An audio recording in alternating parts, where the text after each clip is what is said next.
안녕하세요. 언어에듀 취업 전문가 이봉규입니다. 1편 2020년 하반기 공채 모집 요강 해석 영상에 이어서 지금 2편에 들어왔는데요.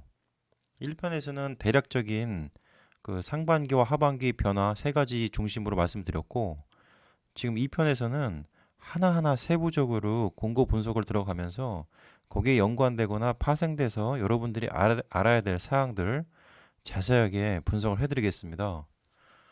음, 자, 그러면 2020년도 하반기 한국전력공사 대졸 신입사원 공채 모집 요강 분석을 시작하겠습니다. 먼저 선발 분야 및 인원, 미리 말씀드렸다시피 지금 현재 358명을 모집한다고 되어 있습니다. 그리고 지금 상반기와 비교했을 때 상반기가 지금 현재 462명을 모집했었습니다. 462명. 그에 비해서 수준이 좀 많이 줄었죠. 작년 2019년도에 비교해 볼게요. 2019년도는 1, 2차, 3차 모집을 통해서 총 1153명을 모집했습니다. 올해는 그럼 358명과 462명 합해서 대략 지금 830명 정도 되거든요. 830명. 요 정도로 지금 마무리되지 않을까 싶기도 합니다. 예.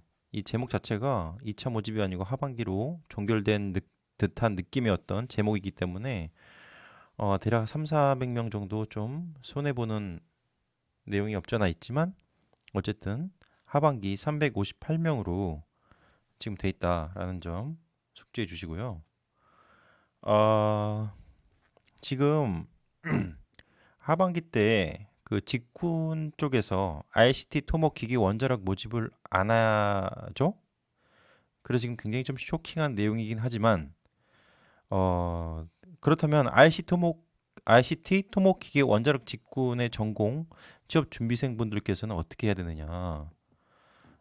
일단 하반기는 지금 지원을 못할 거예요. 그리고 타 전공자인 경우 그 전기직으로 지원할 수 있는 내용이 있는데 그거는 전기 기사를 따야 되는 거죠. 그렇죠? 전기 기사나 전기공사 기사를 따서 전공자로서 인정받고 지원하는 내용인데 그 부분도 지금 갑자기 뭐 급하게 준비할 수 없는 내용이지 않습니까? 그러니까 내년을 다시 기약할 수밖에 없는 내용이라 다시 한번 아쉬운 말씀 드리면서 지금 한전이 전기 중심의 어떤 인재 채용 방향을 잡고 있다라는 점을 염두에 두시면 좋겠습니다. 지금 이 공고 분석 영상을 들으시는 취업 준비생분들, 즉 내년이나 내후년을 준비하시는 분들께서는 지금 타 전공자라 하더라도 꼭 한국전력공사를 가고 싶다고 치면 전기기사나 전기공사 기사를 따시는 것을 추천드립니다. 음, 그래야 전기 쪽에는 변함없이 모집할 하는 그런 어떤 고정적인 그 인원수 배정이 지금 확보되어 있으니까요. 어, 그래서 지금 사무 쪽, 전기 쪽 해서 대략 뭐 반반씩 정도 모집을 항상 하는 가운데서 지금 특이한 점은 사무 쪽에 미리 말씀드렸겠지만 사무 쪽에 그 대구 지역 전문 사원은 많이 줄었죠. 대구 13명 작년 상반기 13명에서 2명으로 줄었습니다. 반면에 전기는 그 경북 쪽 있죠. 경북권 작년 11명에서 11명에서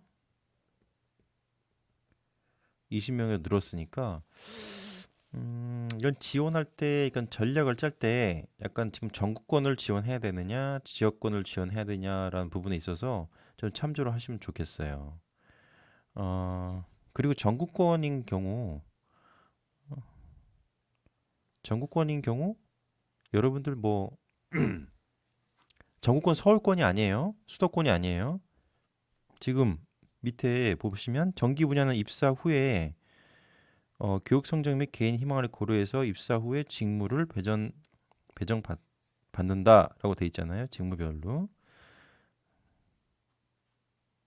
그죠? 그것처럼 전국권도 그 인사 배치를 지방으로 발령받을 수 있습니다. 전국 곳곳으로. 그래서 한국전력공사가 뭐 서울교통공사 같은 경우는 무조건 서울 경기도권 안에 배치가 될 수밖에 없죠.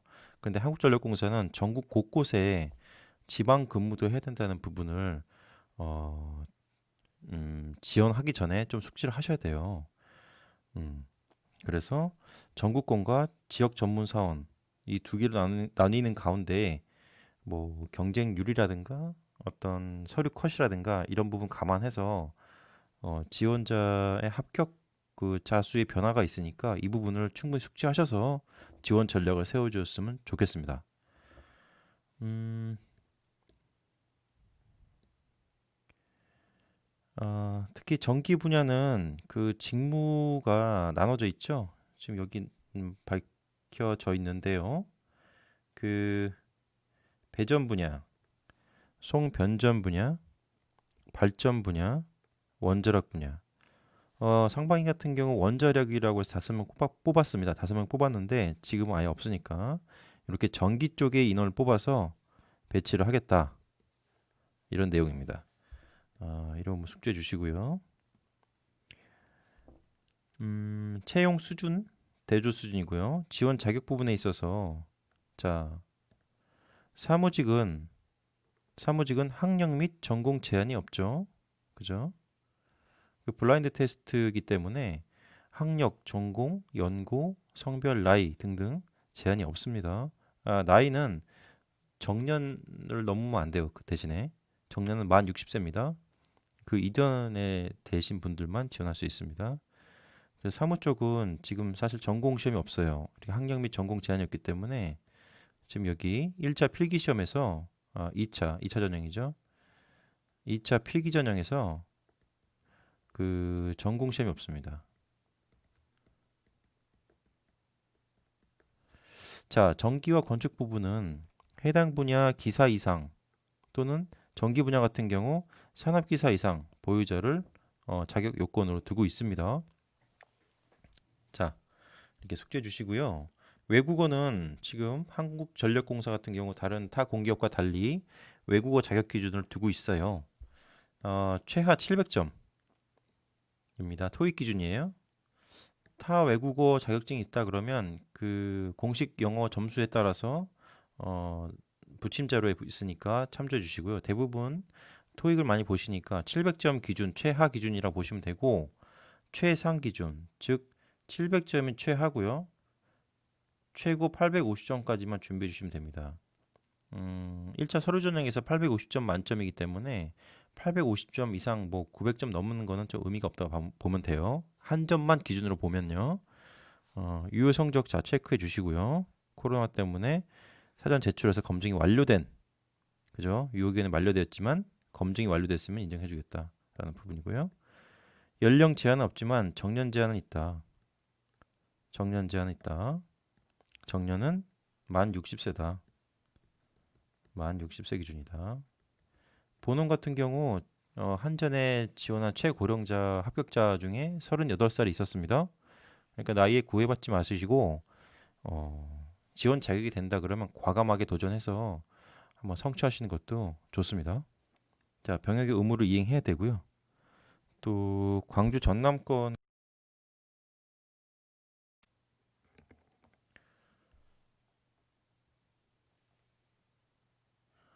그리고 기타 사항을 보시면 광주 전남권 지원 시에 그 해당 권역 내 소재 학교 어, 졸업 예정자나 졸업자나 또 중퇴한 자, 재학 및 휴학 중인 자만 지원 가능하다고 돼 있습니다. 이 부분은 한전 본사가 지금 나주 광주 쪽에 위치하고 있기 때문에 그쪽 행정도시 이전 관련해서 정부 정책과 필요한 부분이기 때문에 그쪽 지역 인재 선발에 좀 중점을 두겠다 이 의지를 나타낸 것이라고 보시면 되겠습니다. 그리고 2페이지 넘어갈게요. 자, 근무지 같은 경우 뭐 다른 공기업과 달리 전국권과 지역권으로 나눠서 지금 한전은 모집하고 있죠. 전국권은 여기 공지를 해놨습니다. 본인의 희망과 다르게 배치될 수 있음. 그죠? 그리고 지역 전문 사원은 무조건 해당 지역에서 10년간 의무 근무를 해야 됩니다. 음, 또 3직급, 지금 4직급인데 3직급으로 승진하면 의무 근무가 해제되는데 보통 해당 지역, 즉 권역 내에서 또 이동해야 될 일이 생기잖아요. 그러니까 권역에서 권역으로 이동하는 건 10년간 근무해야 되지만 권역 내에서 이동하는 거는 입사하시고 2년 정도만 있으면 권역 내에서 이동할 수 있는 자격이 주어집니다. 지금 현직에 계신 재직자분들한테 얘기를 들어보니까 그래도 입사하시고 한 3년 정도 근무하시면 권역 내의 이동이 좀 가능하다라는 내용을 들을 수 있었습니다. 자, 그리고 지원서 접수해요. 9월 29일 화요일부터 10월 8일 목요일 11시까지입니다. 상반기에는 14시까지였는데 지금 11시니까 아침 11시예요. 아침 밤 11시 아닙니다.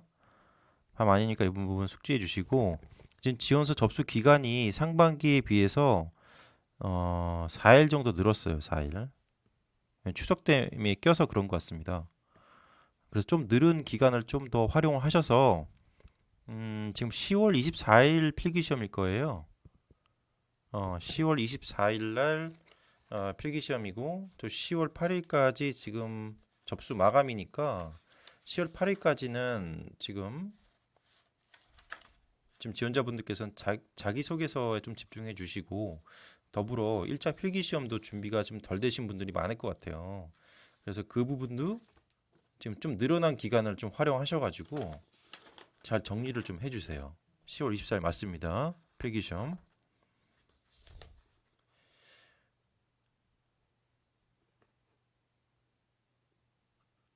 네, 그렇게 해주시고 자기소개서 작성할 때 그 홈페이지 내에서 쭉 써서 하지 마시고요. 여기 공지하고 있죠. 워드 프로세스를 이용해서 미리 작성해라. 그리고 복사해도 된다. 라는 내용이 있어요. 더러 우리 학생들 중에 지금 지원하시는 질문사항 중에 하나가 상반기 때 쓴 자소서를 하반기 때 그대로 쓸 수 있느냐라는 부분인데 본인 자소서는 괜찮아요. 본인 자소서는 쓴 거 그대로 써도 되는데 본인 자소서와 다른 지원자 자소서가 동일하면 둘 다 탈락입니다. 그 부분 숙지해 주시고요. 자, 전형 절차로 넘어갈게요. 전형 절차가 지금 1차부터 최종까지 5단계에 걸쳐 돼 있습니다. 한국전력공사는 허들형 전형 절차를 갖고 있어요. 그래서 1차 점수가 2차 점수에 영향을 미치지 않습니다. 1차 통과하면은 통과한 사람들끼리 또 2차, 2차 통과하면 2차 통과한 사람들끼리 3차, 그렇게 최종 면접까지 가는 거예요. 그 부분 숙지해 주시고, 자, 전형 절차에 있어서 가장 사실 첫 관문인 그 1차 서류 전형이 가장 여러분들에게 이슈가 되고 있는 상황일 겁니다. 사무직과 기술직으로 나눠요. 지금 올해 같은 경우 사무직하고 전기 건축직만 돼 있죠. 그러니까 사무직하고 기술직 기준으로 말씀을 드릴게요. 쉽게 얘기해서 사무직은 1차 서류 전형 얘기입니다. 사무직은 만점 120점입니다. 기술직은 만점 140점입니다. 자, 간단하게 말씀드리면 사무직 100점의 구성 요소는 외국어, 즉 뭐 토익 많이 하시니까 토익 점수 850점 맞으면 100점이에요. 근데 만약에 계산하기 쉽게 만약에 딱 떨어지는 내용이 지금 765점이거든요. 계산 다시 한번 예를 들어드리겠습니다. 말이 안 통하네. 자, 만약에 본인이 765점의 토익 점수를 갖고 있다. 그러면 850점 만점으로 따져서 곱하기 100을 합니다. 그러면 90점이 나와요. 90점. 90점이 나오고 여기 나머지 지금 가점된 자격증 4개가 있거든요. 계열 공통 자격 가점이라고 해서 한국사, 국어능력, IT 분야, 외국어 각각 5점씩 4개가 있어요. 그 4개를 합하면 20점이 되죠. 만약에 다 땄다고 치면 4개 분야 20점이 되니까 총점이 어떻게 되죠? 90점 더하기 20점은 110점. 그러니까 만점 120점 중에서 110점을 확보하고 서류 전형하시는 거예요. 무슨 소리인지 아시겠죠? 자, 기술직 마찬가지 765점 중에 토익 765점 갖고 있다. 근데 만점은 850점이니까 곱하기 100 하면 역시 90점이라고 치면 예를 든 겁니다. 거기서 여기도 마찬가지로 5점짜리 자격증 4개 하면 20점이죠? 20점 확보하고 또 특이하게 기술직은 지금 전기직 같은 경우는 전기기사 10점, 전기공사기사 기사 수준이에요. 산업기사 말고요. 10점. 죄송합니다. 10점 하면은 다 총점 90점, 20점, 20점 하니까 어떻게 돼요? 140점이죠. 130점이네요. 죄송합니다. 이 학생 같은 경우 765점 맞은 상태에서 나머지 20점, 10점 하니까 계산이 안 되네. 130점 확보하고 들어가는 겁니다. 130점. 죄송합니다.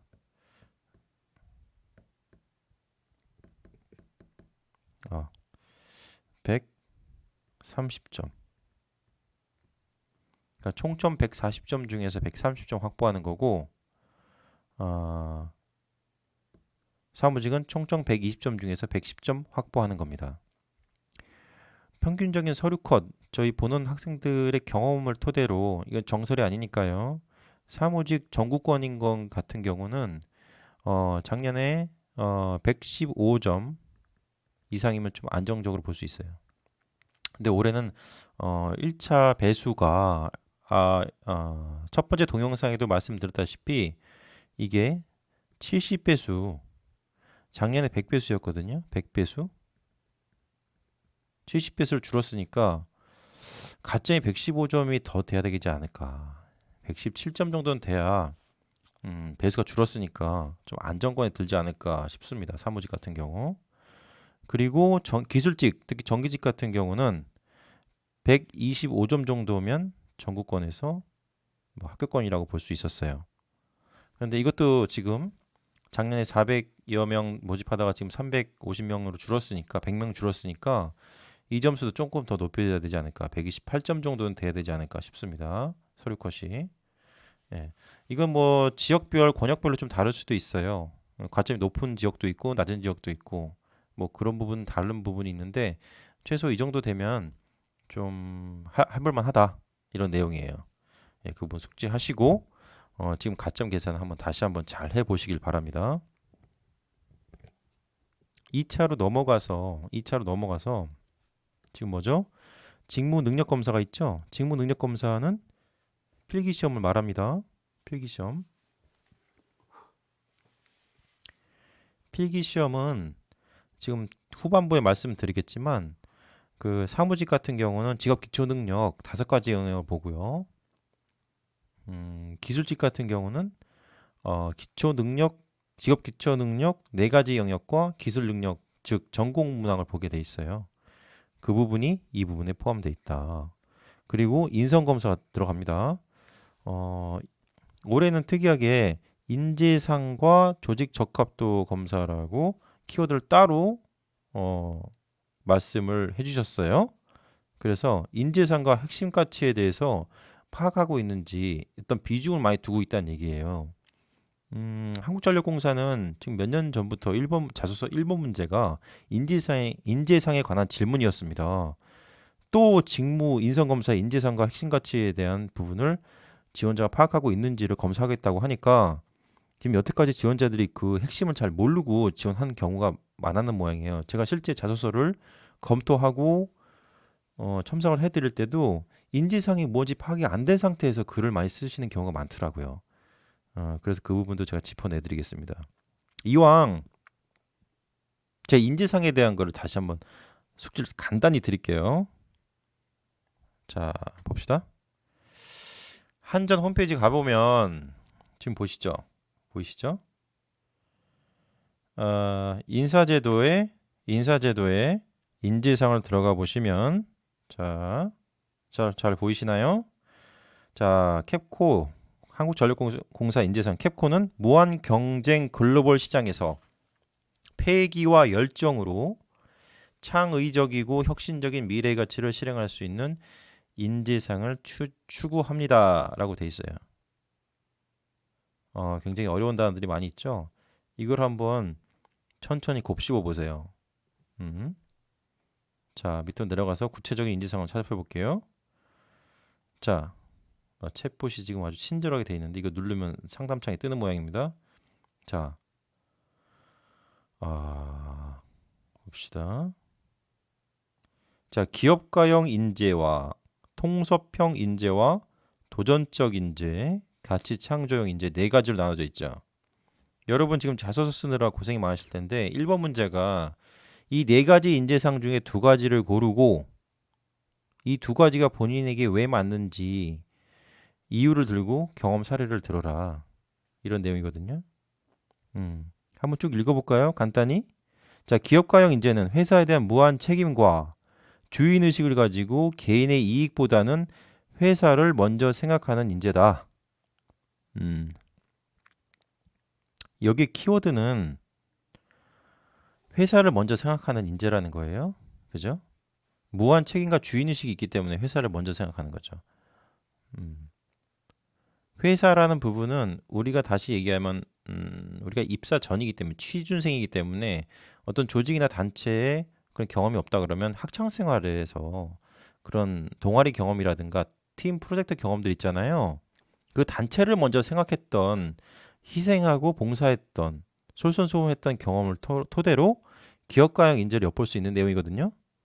그 부분을 좀 숙지해 주셔야 됩니다. 인지상이 그렇습니다.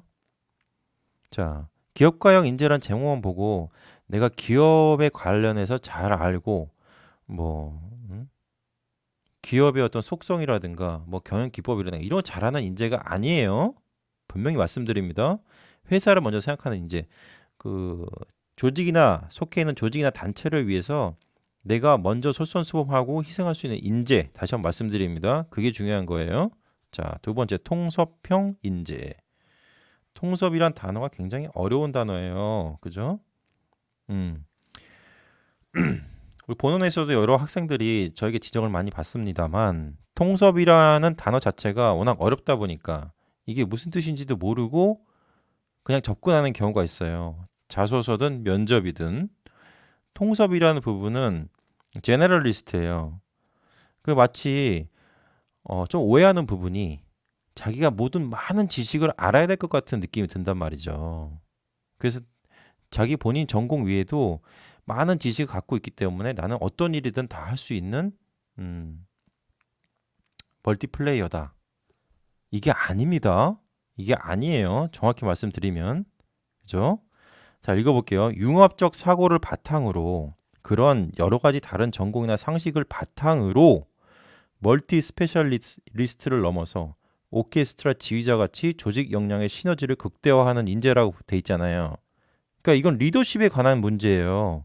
그러니까 내가 자팍다식하고 모든 지식을 통섭하고 있고 내가 다 많이 알고 있다는 부분이 아니고요. 그런 내용을 토대로 회사에 들어갔을 때 만약에 지금 정기직이다 아니면 사무직이다 이러면 회의를 하지 않습니까? 그럼 정기직, 사무직, ICT, 토목, 건축, 기계, 원자력 등등 전문가들 다 모였을 때 거기에 바탕 지식을 약간씩 갖고 있으면서 그들과 소통하면서 한 가지 주제로 끌어낼 수 있는 그 다양한 분야의 사람들을 내가 원하는 목표에 다 리더할 수 있는 한 가지 분야에 끌어낼 수 있는 그 능력을 말하는 거예요.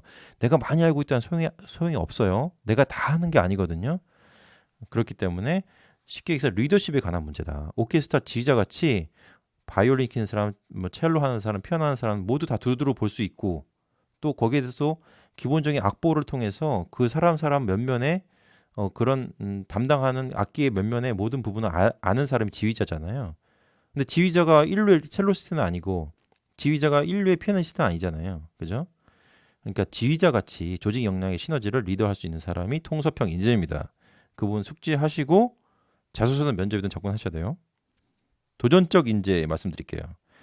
자, 뜨거운 열정과 창의적 사고를 바탕으로 실패와 좌절을 두려워하지 않고 지속적으로 새로운 도전과 모험을 감행하는 역동적 인재를 말하는 거예요. 자, 이 부분의 키워드는 뭐냐면 지속적이라는 부분이에요. 도전적 인재라는 부분 말 그대로 지금 많은 단어가 있어요. 널정, 창의적 사고, 뭐 실패, 좌절, 뭐 도전, 모험, 어떤 키워드를 중심으로 내 경험을 끌어내야 될지 모르는 거예요.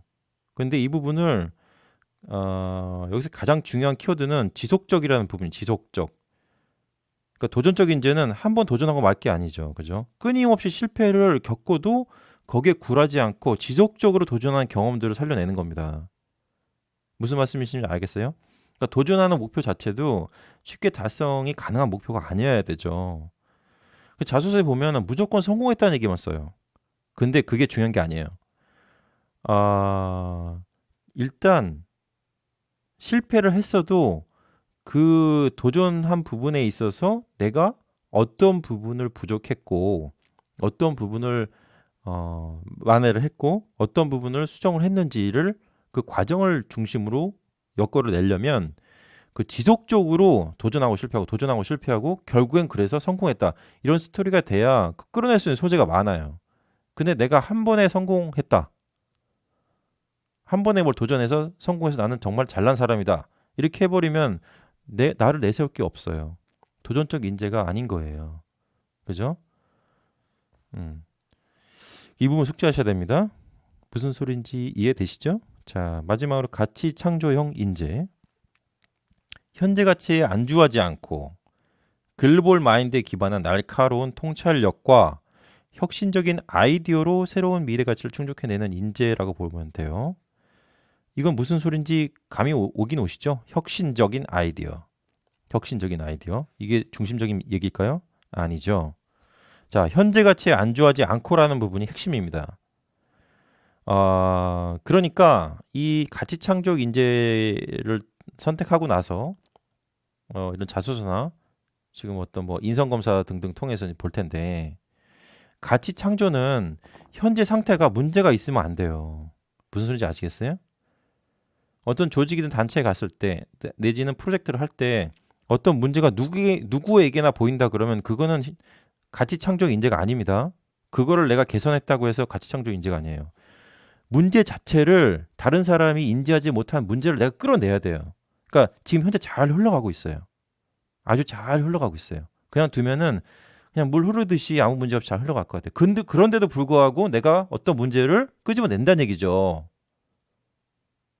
글로벌 마인드나 날카로운 통찰력으로 이건 지금 건들지 않으면 지금은 비록 잘 흘러가지만 앞으로 장기적으로 아니면 중기적으로 봤을 때 문제가 반드시 터진다.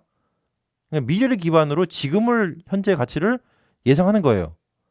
그러니까 현재 문제가 있는 거를 끄집어낼 수 있는 능력, 그게 바로 가치 창조적 인재예요. 무슨 소리인지 알겠어요? 그걸 해결하고 어떤 부분의 혁신적인 아이디어가 중요한 게 아니고 그 문제를 날카롭게 끌어내가지고 그 다음에 문제 해결하는 과정은 혼자 할 수도 있고 같이 할 수도 있고 뭐 다른 여러 가지 방법이 있을 수 있지 않습니까? 그래서 그 부분을 숙지를 해 주셔야 됩니다. 그러니까 이 키워드를 잘 모르는 상태에서 계속 접근하다 보니까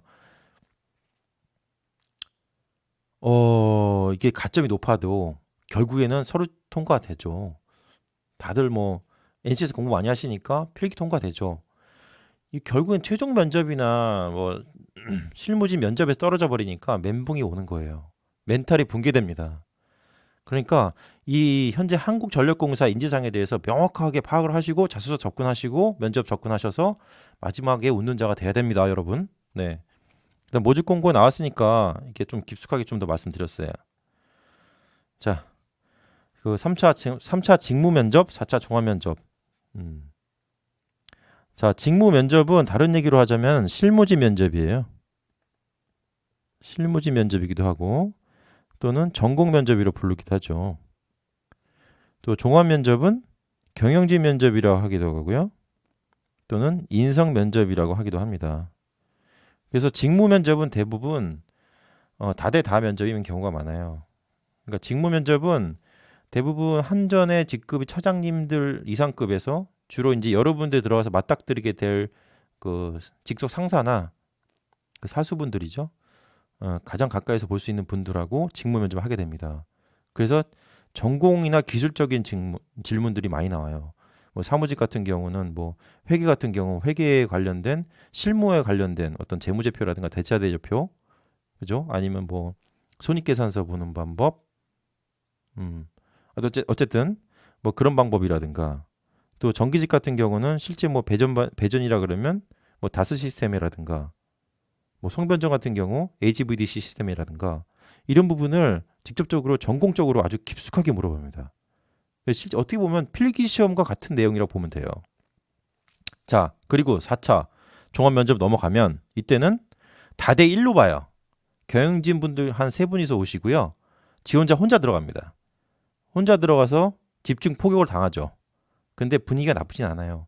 다 나이가 드시고 쉽게 군대로 얘기하자면 거의 장성급 분들이시기 때문에 여러분들이 입사하셔서 한번 볼까 말까 한 그런 정도의 직위에 되신 분들이 면접 보십니다. 그러니까 쉽게 인성 질문이 많이 들어가는데 면접 질문은 그렇게 어렵지 않아요. 근데 답변하기 어렵죠. 뭐 쉽게 얘기해서 취미가 뭐냐, 뭐 일요일 날 뭐 하냐, 운동을 잘하냐, 뭐 최근에 읽은 책이 뭐냐, 뭐 예를 들면 뭐 이런 질문들을 하시니까 질문은 쉬운데 이걸 잘못 답변했다가는 굉장히 어려운 경우가 생길 수가 있어요. 어떻게 보면 더 어려울 수도 있겠습니다. 그런 형태로 1차, 2차, 3차, 4차 전형 절차가 진행됩니다. 그래서 허들형으로 진행되니까 어쨌든 이 부분 숙지하시고 접근하셨으면 좋겠습니다. 자, 이 부분 다 설명드렸고요. 그죠? 자, 3페이지 넘어갈게요.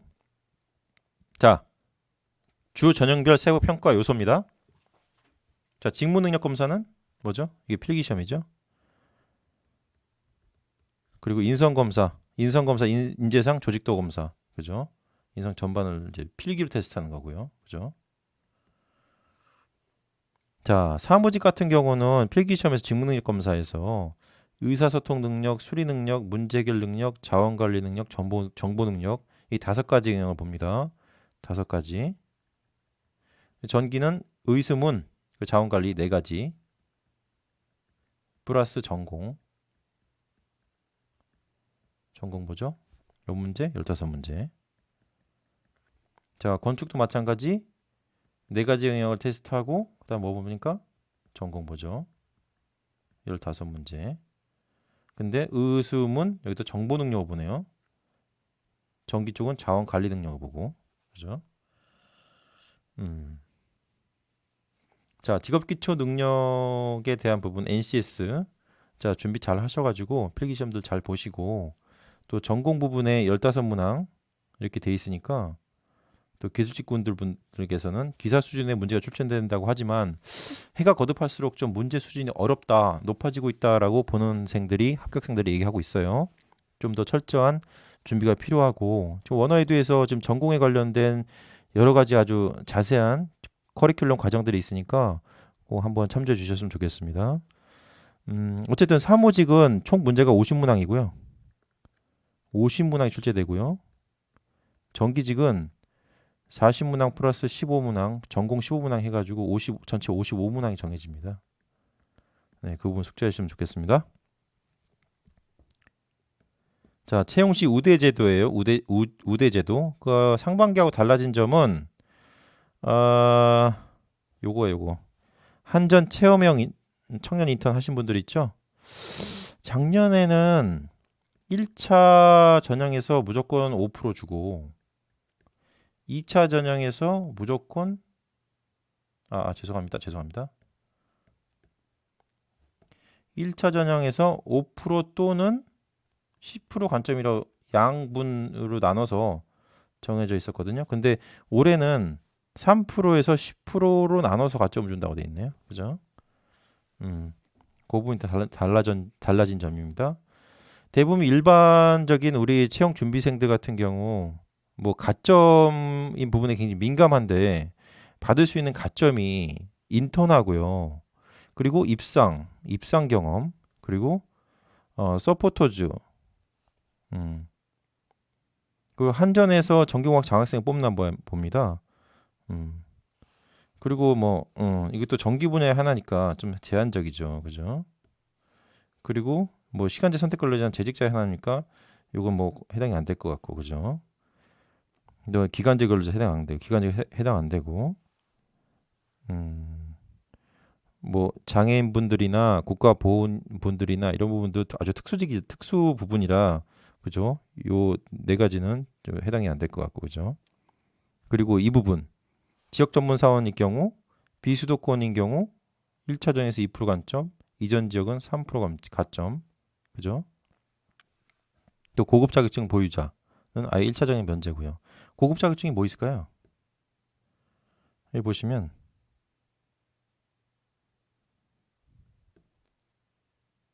고급 자격증은 예를 들면 사무직 같은 경우는 회계사 같은 경우, 회계사, 또 정기직 같은 경우는 기술사 이런 부분을 얘기합니다. 자, 그리고 비수도권 지역 인재 같은 경우는 자, 서울, 경기, 인천, 광주, 전남, 해외를 제외한 지역의 학교를 졸업한 자라고 돼 있어요. 그죠? 본사 이전 지역 인재는 광주, 전남 지역만 얘기합니다. 그래서 이렇게 돼 있다. 그래서 비수도권 지역 인재는 2% 가점, 2% 가점, 또 광주, 전남 지역은 3% 가점. 이렇게 돼 있으니까 숙지를 해주셨으면 좋겠습니다. 다음. 자, 크게 눈에 띄는 점은 없고요. 올해 상반기랑 달라진 점은 없고요. 그러니까 지금 당장 시험을 접수를 해야 되는 인원들 말고 내년을 준비하시는 분들이라면 한전 발명 특허 대전이라든가 체험형 인턴이라든가 뭐 대학생 서포터즈 이런 부분을 적극적으로 참여하셔서 미리미리 준비하시는 게 좋을 것 같습니다. 네. 자, 이 부분은 미달되면 광주 전남 쪽에 미달되면 다른 쪽 지원자들 합격선 마이너스 5점부터 추가 합격 처리하겠다 이 내용이에요. 자, 전형 일정입니다. 서류 전형 합격자 발표. 서류 전형 지금 언제까지예요? 10월 8일까지죠. 10월 8일까지 서류 접수를 하고, 그죠? 그리고 가점을 통해서 정량적 평가를 통해서 15일 날 합격자 발표해서, 그죠? 24일 날 시험을 보내요. 그리고 직무 면접과 종합 면접, 또 신체 검사까지 해서 최종 12월 중에 입사하게 돼 있습니다. 자, 이렇게 되시고요. 자, 5페이지 넘어가겠습니다. 뭐 이런 내용들은 그냥 넘어가시면 될 것 같고요. 블라인드 채용 안내. 이 부분 좀 말씀드리고 싶은 게 뭐냐면 지금 1차 서류 전형에서 가점이 다 통과됐는데 나는 지금 거의 가점 만점 정도인데 왜 떨어졌나? 이런 분들이 좀 있었어요. 이분들은 아마 이걸 좀 의심하셔야 돼요. 지원서에 이 부분 꼭 숙지해 주세요. 지원서 특히 자기소개서에 개인 인적 사항 관련 내용 일체 기재 금지로 되어 있는데 이걸 쓰셔가지고 자동 탈락될 경우가 있습니다.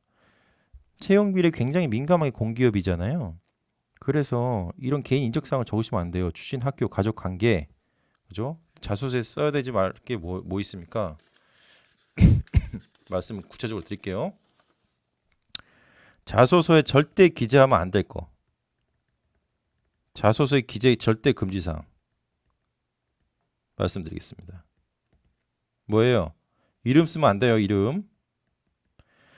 한국전력공사 가면은 상의 탈의하고 그 티셔츠 주는 경우도 있었습니다. 근데 지금 코로나 때문에 그러다 또 코로나 옮겨지니까 그냥 양복 입고 하신다고 하는데 과거에는 그럴 정도였으니까 이름 쓰시면 안 되고 거기서 번호로 부여받습니다. 몇 번 지원자라고.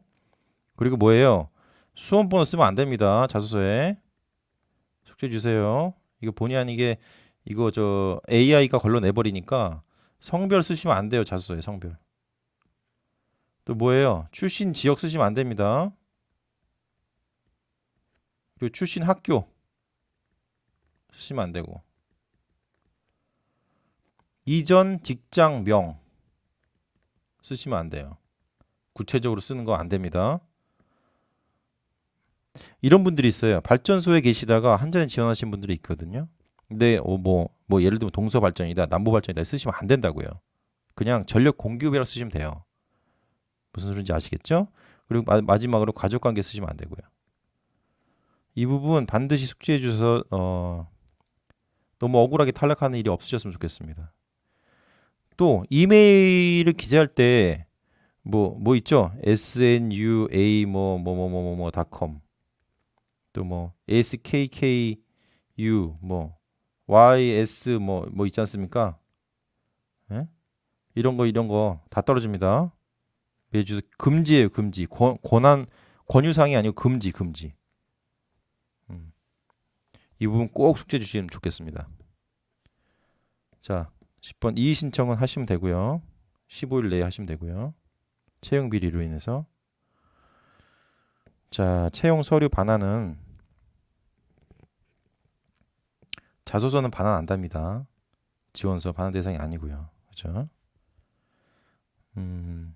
4자까지 가신 분들만 반환 대상이 될 수 있습니다. 자, 다음 페이지 넘어가겠습니다. 코로나19 관련 사항에서 이 부분 지금 코로나가 지금 확산되고 지금 어떻게 될지 모르잖아요. 그 제가 눈에 띄는 부분이 이거더라고요. 시험 일정 등이 변경 가능하다. 이게 작년에 상반기 때 없었던 내용인데 변경 가능하다. 뭐 코로나가 심해지면 다 물 건너 가는 거죠. 그죠?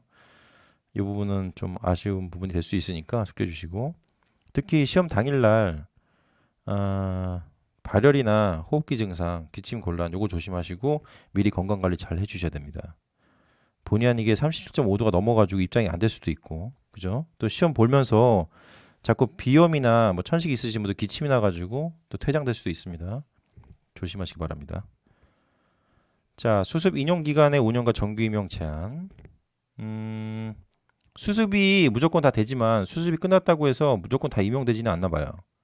그래서 지금 3개월 정도의 기간을 두고 거기 결격사고 있으면은 정규직으로 뽑지 않겠다, 내보내겠다. 상반기 같은 경우에서 3개월에서 6개월 정도 기간을 뒀거든요. 근데 이것도 6개월 없애버리고 이렇게 그냥 3개월 다시 단축을 시켰네요. 수습 잘 받으십시오. 가서 또 긴장이 풀리셔가지고 약주하시고 또 사고 치시면 안 됩니다. 네. 자, 그리고 기타 사항 같은 경우 쭉 읽어보시면 크게 눈에 띈 점 없고 이 부분이죠. 자기소개서 작성 시 아까 쓰지 말아야 될 거 성명, 수험번호, 성별, 출신 지역, 출신 학교, 이전 직장명, 간접 관계 쓰지 말라 그랬죠. 그리고 뭐 이메일, 학교 돼 있는 이메일 쓰지 말라 그랬고 더구나 여기서 비속어로 사용하거나 욕, 의미 없는 단어를 반복하거나 또 글자 수 지금 100자에서 700자 사이 왔다 갔다 하게 자소서 쓰게 돼 있거든요.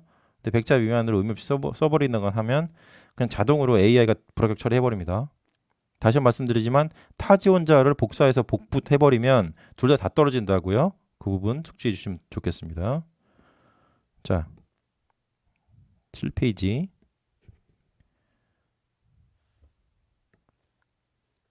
수험표와 신분증 꼭 지참해 주시고 신분증은 주민등록증, 여권, 운전면허증 한정입니다. 그리고 여권까지 되네요. 여권까지 되고 학생증 이런 거 안 되죠. 그죠? 학생증 안 되고요. 자, 후치 못하게 이런 거 다 잊어버렸을 때 주민등록증 발급 신청 확인서를 제출하면 됩니다. 주민센터에서 미리 발급 받으셔가지고요. 네, 이 정도 숙지해 주시고요. 자, 지원 가능 학과 돼 있고요. 지금 사무직 전공 제한 없고 전기는 전기, 그러니까 전자전기공학과, 전자공학과 안 됩니다. 전자전기공학과 됩니다. 또 전기제어학과 및 관련 학과, 그죠? 관련 학과인데 예를 들면 메카트로닉스 공학과, 신소재 공학과 이거는 좀 애매하잖아. 전자공학과도 아니고 전기공학과도 아니고 이럴 때 전력기술 관련 학과목을 전체 이수학점이 30% 이상 이수했으면 됩니다. 관련 학과는 여기 나와 있습니다. 밑으로 나와 있죠? 잠시만요.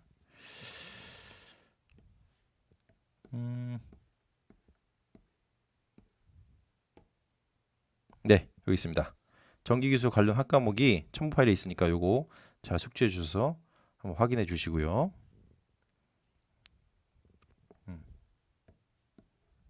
죄송합니다. 자, 10페이지 넘어가서 등등 외국어 환산 성적 기준 등등 나와 있는데요. 이거는 여러분들이 체크를 하시면 될 것 같고요.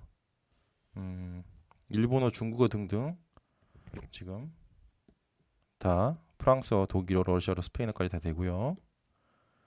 자, 이거 결격사유로 쭉 한번 읽어보시고요. 자, 자격증 보유 가점표 이게 있는데, 그죠? 자, 한국사, 국어, IT, 외국어 쪽에 5점, 5점, 5점, 5점. 총해서 20점이죠? 20점. 아까 외국어 100점이었죠? 사무직 같은 경우. 그래서 사무직은 총점 120점이 만점이고, 사무직. 그렇죠? 여기다가 전기직은 뭐예요? 전기기사, 전기공사기사 합해가지고 140점 만점이었습니다. 전기직. 이 부분 숙지해 주시면 됩니다. 이 내용들이 있으니까 한번 검토를 한번 해보세요. 지금 검토할 게 아니고 미리 딴 자격증을 여기 해당되는지 해당이 안 되는지 체크를 하시면 되겠죠. 네. 또 여기 10점인데 전기기사와 전기공사기사 따로따로 10점을 부여한다는 점 확인해 주시고요. 자, 넘어가겠습니다.